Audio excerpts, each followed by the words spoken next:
कौसल्या सुप्रजा रामपूर्वा सन्ध्या प्रवर्तते।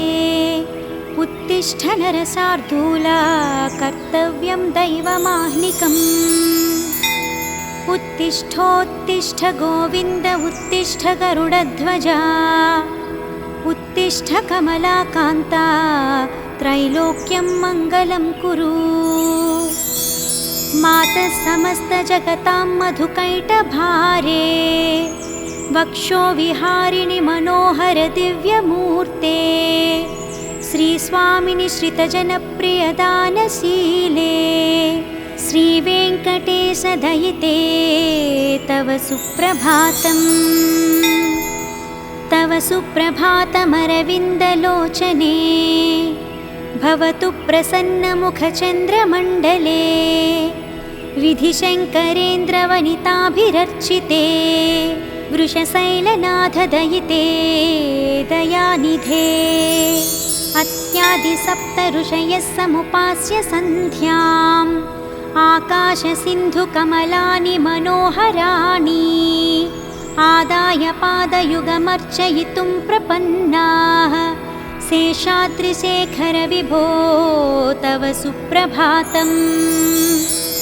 पञ्चाननाब्ज भवषण्मुखवासवाद्याः। त्रैविक्रमादिचरितं विबुधाः स्तुवन्ति। भाषापतिः पठति वासरशुद्धिमारात्। शेषाद्रिशेखर विभो तव सुप्रभातम्। ईषत्प्रफुल्लसरसीरुहनारिकेला। पूगद्रुमादिषु मनोहरपालिकानाम्। आवाति मन्दमनिलः सह दिव्यगन्धैः। शेषाद्रिशेखर विभो तव सुप्रभातम्। उन्मील्य नेत्रयुगमुत्तमपञ्जरस्थाः। पात्रावशिष्टकदलीफलपायसानि। भुक्त्वा सलीलमथकेलिसुखाः पठन्ति। शेषाद्रिशेखर विभो तव सुप्रभातम्। तन्त्री प्रकर्ष मधुरस्वनया विपञ्च्या। गायत्यनन्तचरितं तव नारदोऽपि। भाषा समग्रमसकृत्करचाररम्यम्। शेषाद्रिशेखर विभो तव सुप्रभातम्। भृङ्गावली च मकरन्दरसानुविद्धा। झङ्कारगीतनिषधैः सह सेवनाय। निर्यात्युपान्तसरसीकमलोदरेभ्यः। शेषाद्रिशेखर विभो तव सुप्रभातम्। योषा गणेन वरदग्निविमध्यमाने। घोषालयेषु दधिमन्तनतीव्रघोषाः। रोषात् कलिं विदधते ककुभश्च कुम्भाः। शेषाद्रिशेखर विभो तव सुप्रभातम्।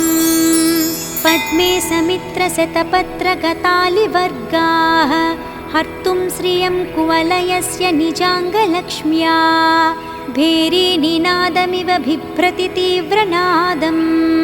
शेषाद्रिशेखर विभो तव सुप्रभातम्। श्रीमन्नभीष्टवरदाखिललोकबन्धो। श्रीश्रीनिवास जगदैकदयैकसिन्धो।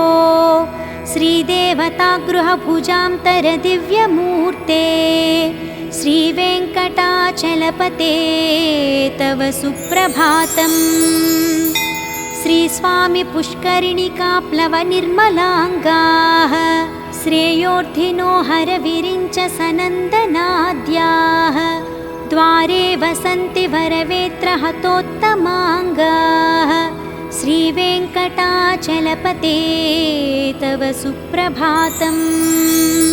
श्रीशेषशैलगरुडाचलवेङ्कटाद्रिनारायणाद्रिवृषभाद्रिवृषाद्रिमुख्याम्। आख्यां त्वदीयवसतेरनिसंवदन्ति। श्रीवेङ्कटाचलपते तव सुप्रभातम्। सेवापराः शिवसुरेशकृशानुधर्मा रक्षोऽम्बुनाथ पवमानदनाधिनाथाः बद्धाञ्जलिप्रविलसन्निजशीर्षदेशाः श्रीवेङ्कटाचलपते तव सुप्रभातम्। घाटेषु ते विहगराजमृगाधिराजा नागाधिराज गजराज हयाधिराजाः स्वस्वाधिकारमहिमाधिकमर्थयन्ते श्रीवेङ्कटाचलपते तव सुप्रभातम्। सूर्येन्दुभौमभुगवाक्पतिकाव्यसौरी स्वर्भानुकेतुदिविशत्परिषत्प्रधानाः त्वद्दासदासचरमावधिदासदासाः श्रीवेङ्कटाचलपते तव सुप्रभातम्। त्वत्पादधूलिभरितस्फुरितोत्तमाङ्गाः स्वर्गापवर्गनिरपेक्षनिजान्तरङ्गाः कल्पागमाकलनयाकुलतां लभन्ते श्रीवेङ्कटाचलपते तव सुप्रभातम्।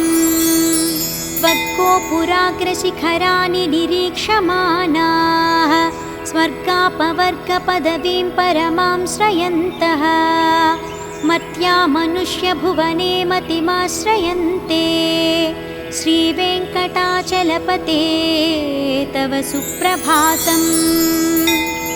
श्रीभूमिनायकदयादिगुणामृताब्धे देवाधिदेव जगदेकशरण्यमूर्ते श्रीमन्ननन्तगरुडादिभिरर्चिताङ्घ्रे श्रीवेङ्कटाचलपते तव सुप्रभातम्। श्रीपद्मनाभपुरुषोत्तमवासुदेवा वैकुण्ठमाधव जनार्दन चक्रपाणे श्रीवत्सचिह्नशरणागत पारिजात श्रीवेङ्कटाचलपते तव सुप्रभातम्। कन्दर्पदर्पहरसुन्दर दिव्यमूर्ते कान्ताकुचाम्बुरुहकुड्मललोलदृष्टे कल्याणनिर्मलगुणाकर दिव्यकीर्ते श्रीवेङ्कटाचलपते तव सुप्रभातम्। मीनाकृते कमठकोलनृसिंहवर्णिन् स्वामिन् परस्वथतपोधन रामचन्द्रा शेषां स राम यदुनन्दन कल्किरूपा श्रीवेङ्कटाचलपते तव सुप्रभातम्।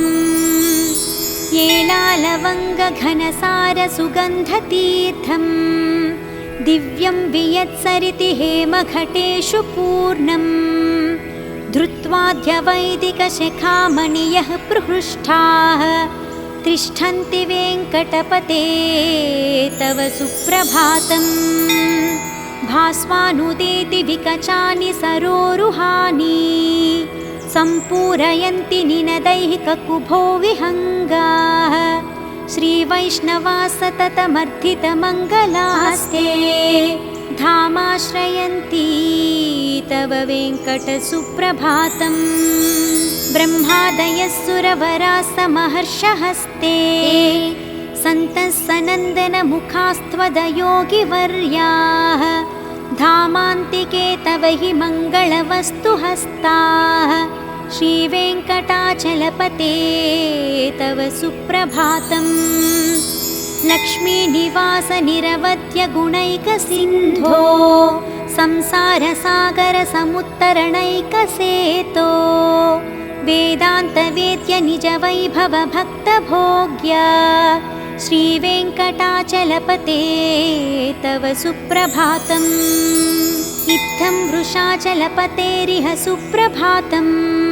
ये मानवाः प्रतिदिनं पठितुं प्रवृत्ताः तेषां प्रभातसमये स्मृतिरङ्गभाजां प्रज्ञां प्ररार्थसुलभां परमां प्रसूते इति श्रीवेङ्कटेशसुप्रभातम्।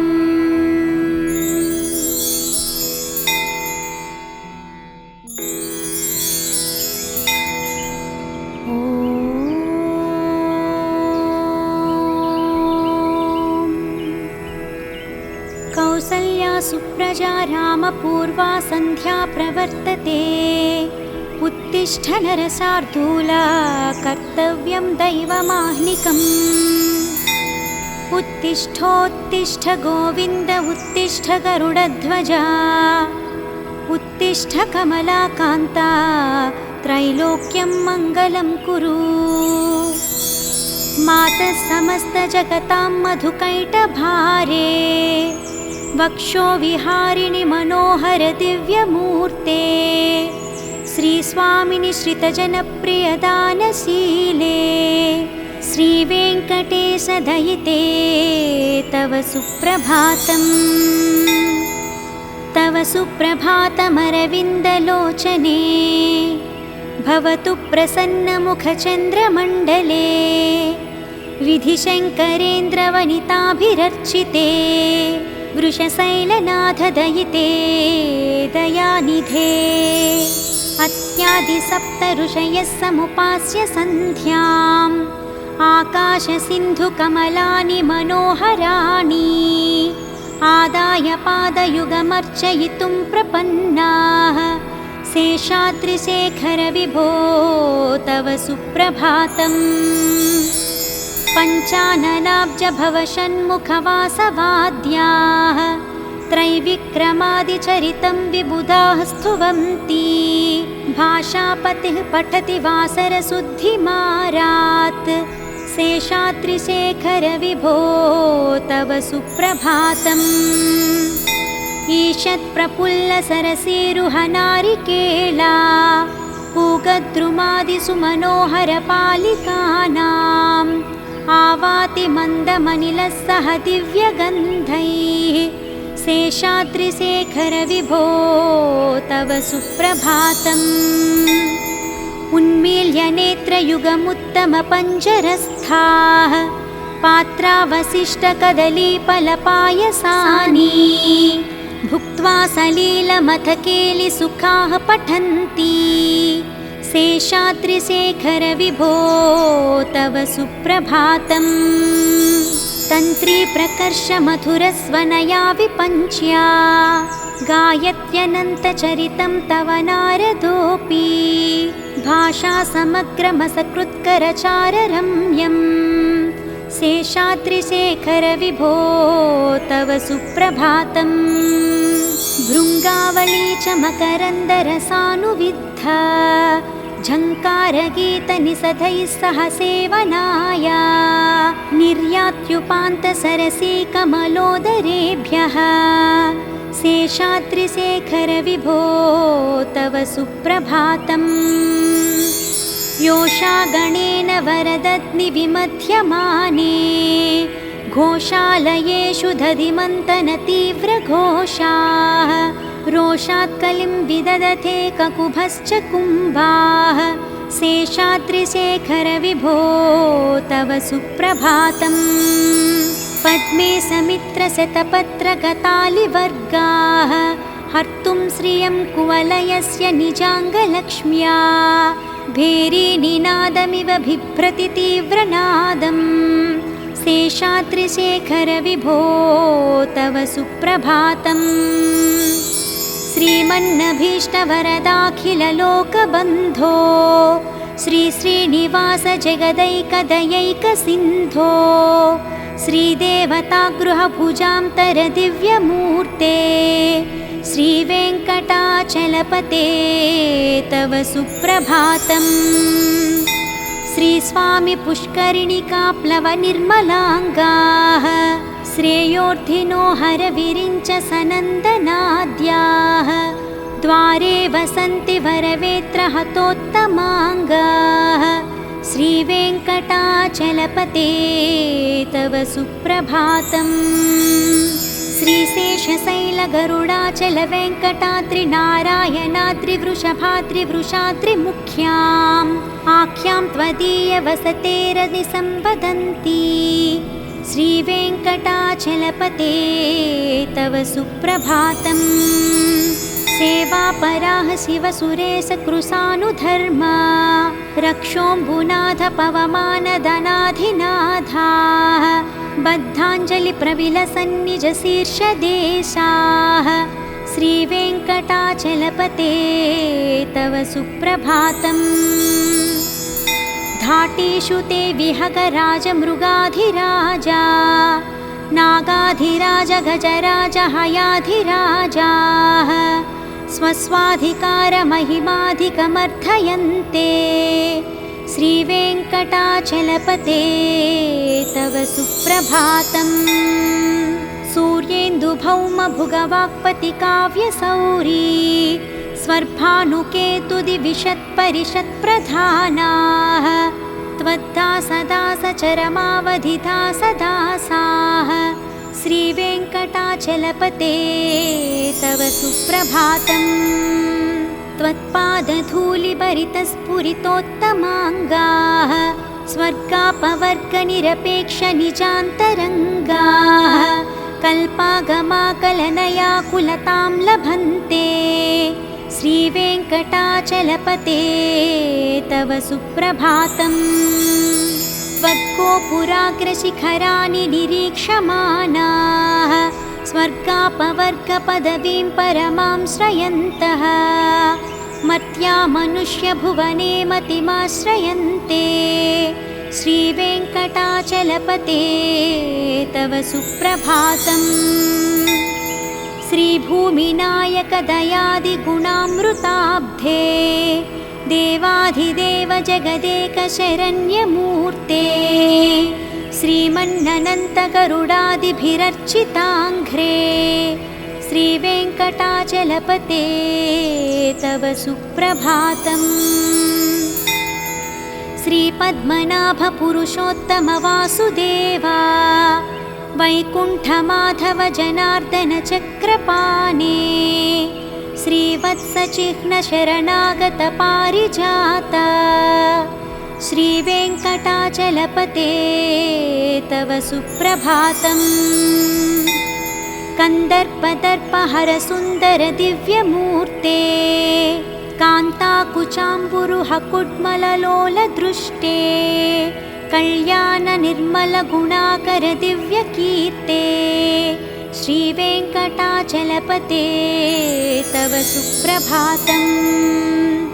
मीनाकृते कमठकोलनृसिंहवर्णिन् स्वामिन् परस्वथतपोधन रामचन्द्रा शेषां स राम यदुनन्दन कल्किरूपा श्रीवेङ्कटाचलपते तव सुप्रभातम्।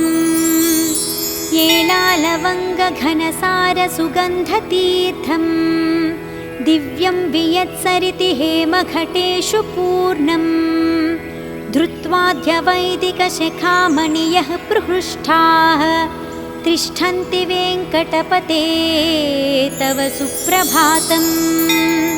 भास्वानुदेति विकचानि सरोरुहानि सम्पूरयन्ति निनदैहिककुभो विहङ्गाः श्रीवैष्णवा सततमर्थितमङ्गलास्ते धामाश्रयन्ति तव वेङ्कटसुप्रभातम्। ब्रह्मादयः सुरवराः समहर्षहस्ते सन्तः सनन्दनमुखास्त्वदयोगिवर्याः धामान्तिके तव हि मङ्गलवस्तुहस्ताः श्रीवेङ्कटाचलपते तव सुप्रभातम्। लक्ष्मीनिवासनिरवध्यगुणैकसिन्धो संसारसागरसमुत्तरणैकसेतो वेदान्तवेद्य निजवैभवभक्तभोग्य श्रीवेङ्कटाचलपते तव सुप्रभातम्। इत्थं वृषाचलपतेरिह सुप्रभातम्। ये मानवाः प्रतिदिनं पठितुं प्रवृत्ताः तेषां प्रभातसमये स्मृतिरङ्गभाजां प्रज्ञां प्ररार्थसुलभां परमां प्रसूते इति श्रीवेङ्कटेशसुप्रभातम्।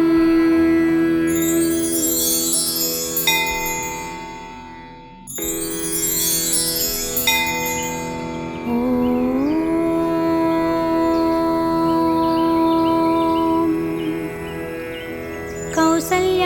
प्रजा रामपूर्वा सन्ध्या प्रवर्तते। उत्तिष्ठ नरसार्दूला कर्तव्यं दैवमाह्निकम्। उत्तिष्ठोत्तिष्ठ गोविन्द उत्तिष्ठ गरुडध्वजा। उत्तिष्ठ कमलाकान्ता त्रैलोक्यं मङ्गलं कुरु। मातः समस्तजगतां मधुकैटभारे। वक्षो विहारिणि मनोहर दिव्यमूर्ते। श्रीस्वामिनि श्रितजनप्रियदानशीले। श्रीवेङ्कटेश दयिते तव सुप्रभातम्। तव सुप्रभातमरविन्दलोचने। भवतु प्रसन्नमुखचन्द्रमण्डले। विधिशङ्करेन्द्रवनिताभिरर्चिते। वृषशैलनाथ दयिते दयानिधे। अत्यादिसप्त ऋषयः समुपास्य सन्ध्याम्। आकाशसिन्धुकमलानि मनोहराणि। आदाय पादयुगमर्चयितुं प्रपन्नाः। शेषाद्रिशेखर विभो तव सुप्रभातम्। पञ्चाननाब्ज भवषण्मुखवासवाद्याः। त्रैविक्रमादिचरितं विबुधाः स्तुवन्ति। भाषापतिः पठति वासरशुद्धिमारात्। शेषाद्रिशेखर विभो तव सुप्रभातम्। ईषत्प्रफुल्लसरसीरुहनारिकेला। पूगद्रुमादिसुमनोहरपालिकानाम्। आवाति मन्दमनिलः सह दिव्यगन्धैः। शेषाद्रिशेखर विभो तव सुप्रभातम्। उन्मील्य नेत्रयुगमुत्तमपञ्जरस्थाः। पात्रावशिष्टकदलीफलपायसानि। भुक्त्वा सलीलमथकेलिसुखाः पठन्ति। शेषाद्रिशेखर विभो तव सुप्रभातम्। तन्त्री प्रकर्ष मधुरस्वनया विपञ्च्या। गायत्यनन्तचरितं तव नारदोऽपि। भाषा समग्रमसकृत्करचाररम्यम्। शेषाद्रिशेखर विभो तव सुप्रभातम्। भृङ्गावली च मकरन्दरसानुविद्धा। झङ्कारगीतनिषधैः सह सेवनाय। निर्यात्युपान्तसरसीकमलोदरेभ्यः। शेषाद्रिशेखर विभो तव सुप्रभातम्। योषा गणेन वरदग्निविमध्यमाने। घोषालयेषु दधिमन्तनतीव्रघोषाः। रोषात् कलिं विदधते ककुभश्च कुम्भाः। शेषाद्रिशेखर विभो तव सुप्रभातम्।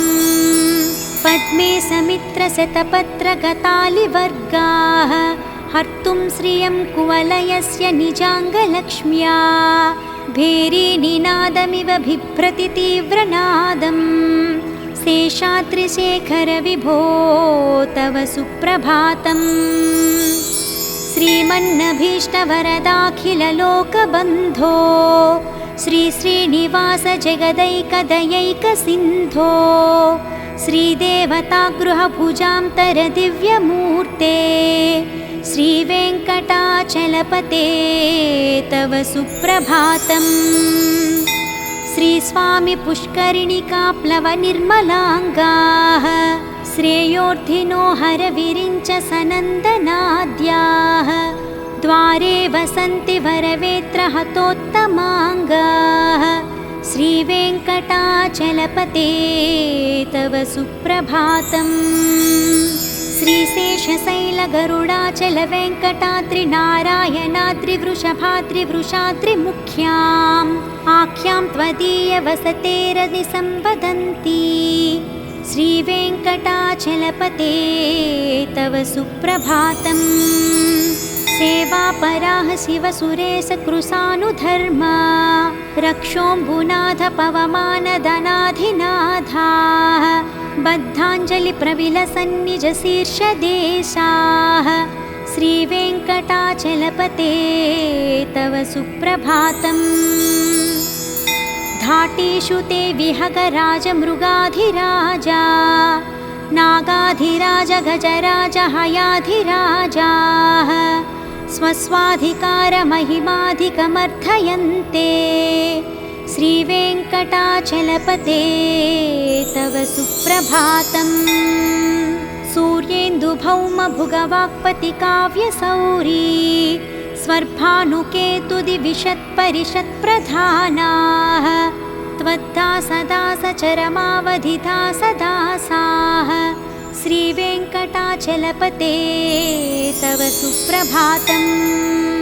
त्वत्पादधूलिभरितस्फुरितोत्तमाङ्गाः स्वर्गापवर्गनिरपेक्षनिजान्तरङ्गाः कल्पागमाकलनयाकुलतां लभन्ते श्रीवेङ्कटाचलपते तव सुप्रभातम्।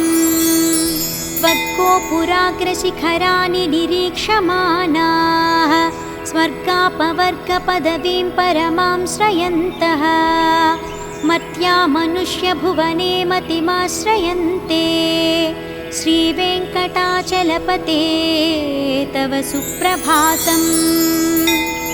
श्रीभूमिनायकदयादिगुणामृताब्धे देवाधिदेव जगदेकशरण्यमूर्ते श्रीमन्ननन्तगरुडादिभिरर्चिताङ्घ्रे श्रीवेङ्कटाचलपते तव सुप्रभातम्। श्रीपद्मनाभपुरुषोत्तमवासुदेवा वैकुण्ठमाधव जनार्दन चक्रपाणे श्रीवत्सचिह्नशरणागतपारिजात श्रीवेङ्कटाचलपते तव सुप्रभातम्।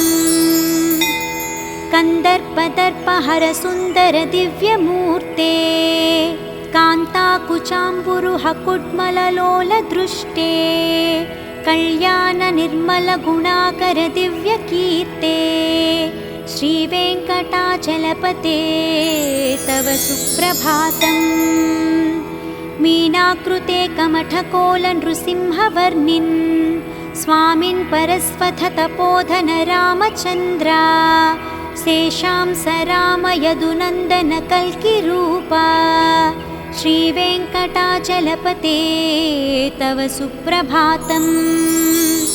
येलालवङ्गघनसारसुगन्धतीर्थम् दिव्यं वियत्सरिति हेमघटेषु पूर्णम् धृत्वाद्यवैदिकशिखामणियः प्रहृष्टाः तिष्ठन्ति वेङ्कटपते तव सुप्रभातम्।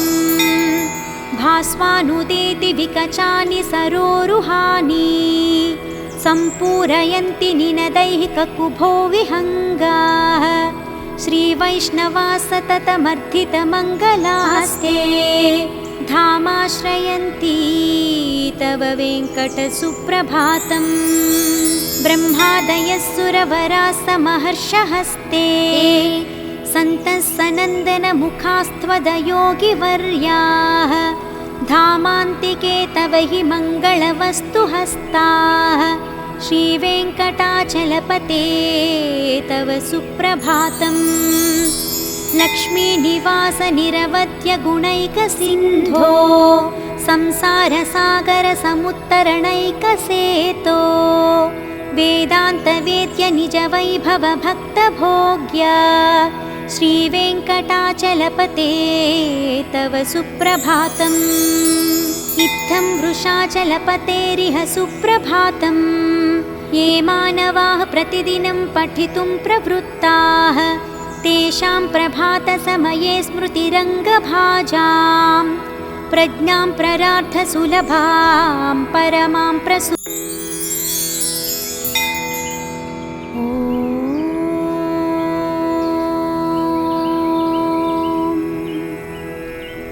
कौसल्या सुप्रजा रामपूर्वा सन्ध्या प्रवर्तते। उत्तिष्ठ नरसार्दूला कर्तव्यं दैवमाह्निकम् उत्तिष्ठोत्तिष्ठ गोविन्द उत्तिष्ठ गरुडध्वजा उत्तिष्ठ कमलाकान्ता त्रैलोक्यं मङ्गलं कुरु मातः समस्तजगतां मधुकैटभारे वक्षो विहारिणि मनोहर दिव्यमूर्ते श्रीस्वामिनि श्रितजनप्रियदानशीले श्रीवेङ्कटेशदयिते तव सुप्रभातम् तव सुप्रभातमरविन्दलोचने भवतु प्रसन्नमुखचन्द्रमण्डले विधिशङ्करेन्द्रवनिताभिरर्चिते वृषशैलनाथदयिते दयानिधे अत्यादिसप्तऋषयः समुपास्य सन्ध्याम् आकाशसिन्धुकमलानि मनोहराणि आदाय पादयुगमर्चयितुं प्रपन्नाः शेषाद्रिशेखर विभो तव सुप्रभातम् पञ्चाननाब्जभवषण्मुखवासवाद्याः त्रैविक्रमादिचरितं विबुधाः स्तुवन्ति भाषापतिः पठति वासरशुद्धिमारात् शेषाद्रिशेखर विभो तव सुप्रभातम् ईषत्प्रफुल्लसरसीरुहनारिकेला पूगद्रुमादिसुमनोहरपालिकानाम् आवाति मन्दमनिलः सह दिव्यगन्धैः शेषाद्रिशेखर विभो तव सुप्रभातम् उन्मील्य नेत्रयुगमुत्तमपञ्जरस्थाः पात्रावशिष्टकदलीफलपायसानि भुक्त्वा सलीलमथकेलिसुखाः पठन्ति शेषाद्रिशेखर विभो तव सुप्रभातम् तन्त्रीप्रकर्षमधुरस्वनया विपञ्च्या गायत्यनन्तचरितं तव नारदोऽपि भाषासमग्रमसकृत्करचाररम्यम् शेषाद्रिशेखर विभो तव सुप्रभातम् भृङ्गावली च मकरन्दरसानुविद्धा झङ्कारगीतनिसधैः सह सेवनाय निर्यात्युपान्तसरसीकमलोदरेभ्यः शेषाद्रिशेखर विभो तव सुप्रभातम् योषागणेन वरदग्निविमध्यमाने घोषालयेषु दधिमन्तनतीव्रघोषाः रोषात्कलिं विदधते ककुभश्च कुम्भाः शेषाद्रिशेखर विभो तव सुप्रभातम् पद्मे समित्रशतपत्रगतालिवर्गाः हर्तुं श्रियं कुवलयस्य निजाङ्गलक्ष्म्या भेरीनिनादमिव बिभ्रति तीव्रनादम् शेषाद्रिशेखर विभो तव सुप्रभातम् श्रीमन्नभीष्टवरदाखिललोकबन्धो श्रीश्रीनिवास जगदैकदयैकसिन्धो श्रीदेवतागृहभुजान्तरदिव्यमूर्ते श्रीवेङ्कटाचलपते तव सुप्रभातम् श्रीस्वामि पुष्करिणिकाप्लवनिर्मलाङ्गाः श्रेयोर्धिनो हरविरिञ्च सनन्दनाद्याः द्वारे वसन्ति वरवेत्रहतोत्तमाङ्गाः श्रीवेङ्कटाचलपते तव सुप्रभातम् श्रीशेषशैलगरुडाचलवेङ्कटाद्रिनारायणाद्रिवृषभाद्रिवृषाद्रिमुख्याम् आख्यां त्वदीयवसतेरनिसंवदन्ति श्रीवेङ्कटाचलपते तव सुप्रभातम् सेवापराः शिवसुरेशकृशानुधर्मा रक्षोऽम्बुनाथ पवमानधनाधिनाथाः बद्धाञ्जलिप्रविलसन्निजशीर्षदेशाः श्रीवेङ्कटाचलपते तव सुप्रभातम्। धाटीषु ते विहगराजमृगाधिराजा नागाधिराज गजराज हयाधिराजाः स्वस्वाधिकारमहिमाधिकमर्थयन्ते। श्रीवेङ्कटाचलपते तव सुप्रभातम्।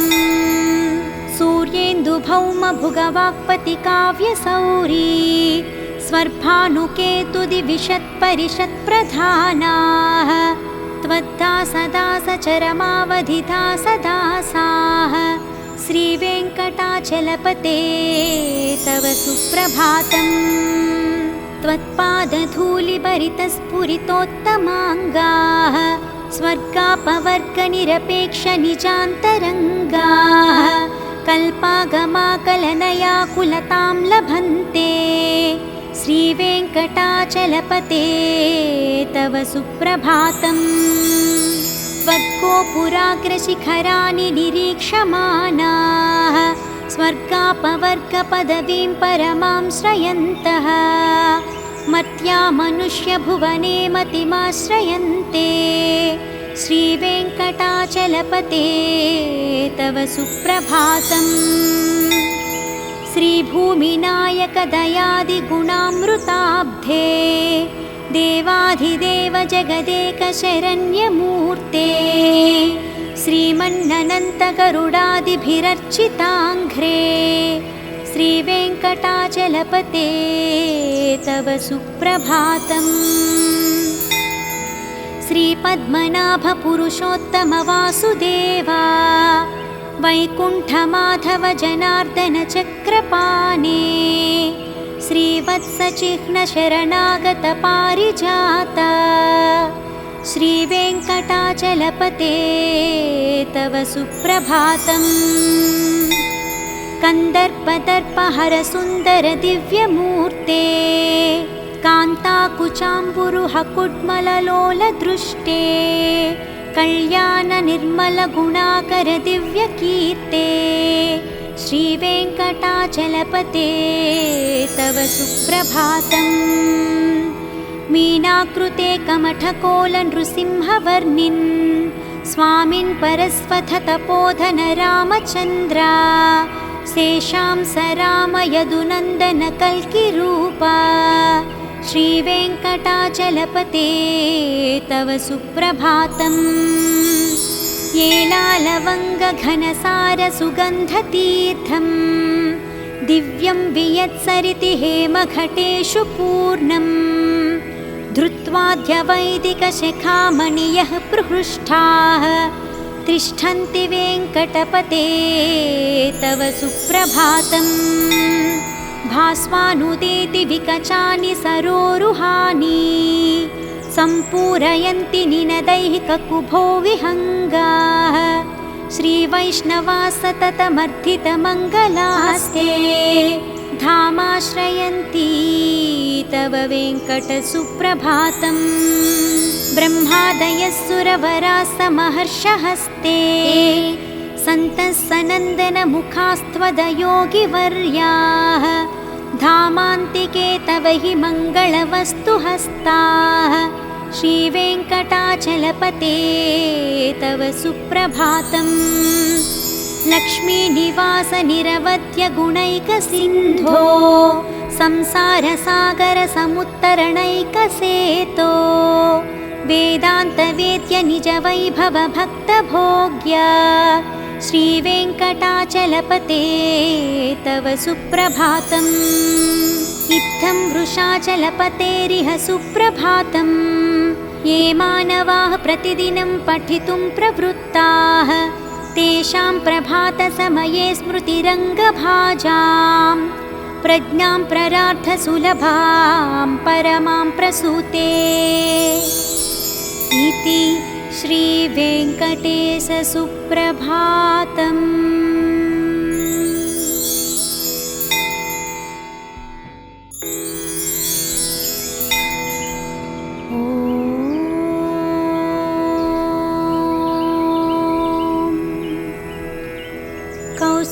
सुप्रजा रामपूर्वा सन्ध्या प्रवर्तते।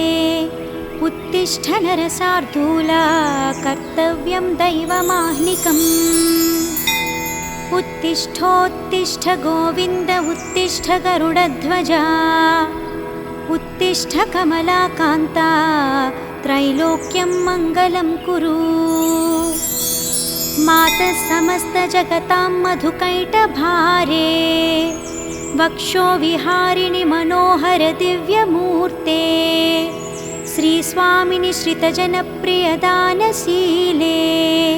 श्रीवेङ्कटेशदयिते तव सुप्रभातम्। तव सुप्रभातमरविन्दलोचने। भवतु प्रसन्नमुखचन्द्रमण्डले। विधिशङ्करेन्द्रवनिताभिरर्चिते। वृषशैलनाथदयिते दयानिधे। अत्यादिसप्तऋषयः समुपास्य सन्ध्याम्। आकाशसिन्धुकमलानि मनोहराणि। आदाय पादयुगमर्चयितुं प्रपन्नाः। शेषाद्रिशेखर विभो तव सुप्रभातम्।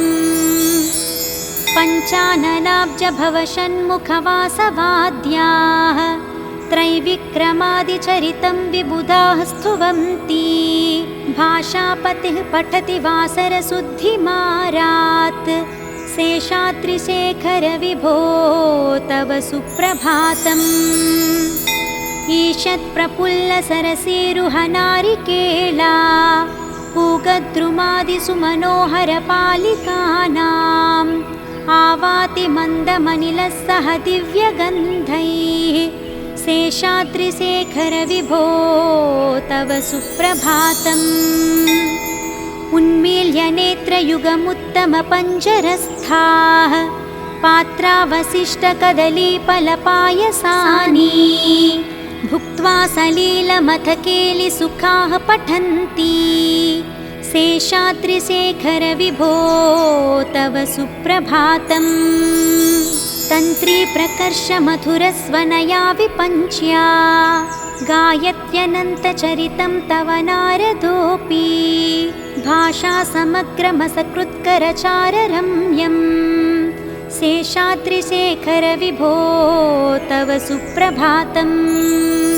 भृङ्गावली च मकरन्दरसानुविद्धा। झङ्कारगीतनिषदैः सह सेवनाय। निर्यात्युपान्तसरसी कमलोदरेभ्यः। शेषाद्रिशेखर विभो तव सुप्रभातम्। योषा गणेन वरदग्निविमध्यमाने। घोषालयेषु दधिमन्तनतीव्रघोषाः। रोषात्कलिं विदधते ककुभश्च कुम्भाः। शेषाद्रिशेखर विभो तव सुप्रभातम्। पद्मे समित्रशतपत्रगतालिवर्गाः। हर्तुं श्रियं कुवलयस्य निजाङ्गलक्ष्म्या। भेरीनिनादमिव बिभ्रति तीव्रनादम्। शेषाद्रिशेखर विभो तव सुप्रभातम्। श्रीमन्नभीष्टवरदाखिललोकबन्धो। श्रीश्रीनिवास जगदैकदयैकसिन्धो। श्रीदेवतागृहभुजान्तरदिव्यमूर्ते। श्रीवेङ्कटाचलपते तव सुप्रभातम्। श्रीस्वामि पुष्करिणिकाप्लवनिर्मलाङ्गाः। श्रेयोर्धिनो हरविरिञ्च सनन्दनाद्याः। द्वारे वसन्ति वरवेत्रहतोत्तमाङ्गाः। श्रीवेङ्कटाचलपते तव सुप्रभातम्। श्रीशेषशैलगरुडाचलवेङ्कटाद्रिनारायणाद्रिवृषभाद्रिवृषाद्रिमुख्याम्। आख्यां त्वदीयवसतेरनिसम्वदन्ति। श्रीवेङ्कटाचलपते तव सुप्रभातम्। सेवापराः शिवसुरेशकृशानुधर्मा। रक्षोऽम्बुनाथ पवमानदनाधिनाथाः। बद्धाञ्जलिर्भक्तजनार्दनपूजिताः। पुष्पाञ्जलिप्रविलसन्निजशीर्षदेशाः श्रीवेङ्कटाचलपते तव सुप्रभातम्। घाटेषु ते विहगराजमृगाधिराजा नागाधिराज गजराज हयाधिराजाः स्वस्वाधिकारमहिमाधिकमर्थयन्ते श्रीवेङ्कटाचलपते तव सुप्रभातम्। सूर्येन्दुभौमभुगवाक्पतिकाव्यसौरी स्वर्भानुकेतुदिविशत्परिषत्प्रधानाः त्वद्दासदासचरमावधिदासदासाः श्रीवेङ्कटाचलपते तव सुप्रभातम्। त्वत्पादधूलिभरितस्फुरितोत्तमाङ्गाः स्वर्गापवर्गनिरपेक्षनिजान्तरङ्गाः कल्पागमाकलनयाकुलतां लभन्ते श्रीवेङ्कटाचलपते तव सुप्रभातम्। त्वद्गोपुराग्रशिखराणि निरीक्षमाणाः स्वर्गापवर्गपदवीं परमां श्रयन्तः मर्त्या मनुष्यभुवने मतिमाश्रयन्ते श्रीवेङ्कटाचलपते तव सुप्रभातम्। श्रीभूमिनायकदयादिगुणामृताब्धे देवाधिदेव जगदेकशरण्यमूर्ते श्रीमन्ननन्तगरुडादिभिरर्चिताङ्घ्रे श्रीवेङ्कटाचलपते तव सुप्रभातम्। श्रीपद्मनाभपुरुषोत्तमवासुदेवा वैकुण्ठमाधव जनार्दन चक्रपाणे श्रीवत्सचिह्नशरणागतपारिजात श्रीवेङ्कटाचलपते तव सुप्रभातम्।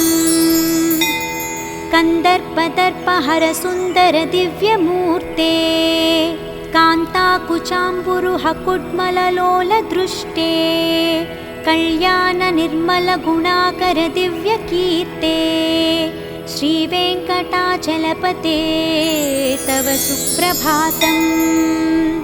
मीनाकृते कमठकोलनृसिंहवर्णिन् स्वामिन् परस्वथतपोधन रामचन्द्रा शेषां स रामयदुनन्दनकल्किरूपा श्रीवेङ्कटाचलपते तव सुप्रभातम्।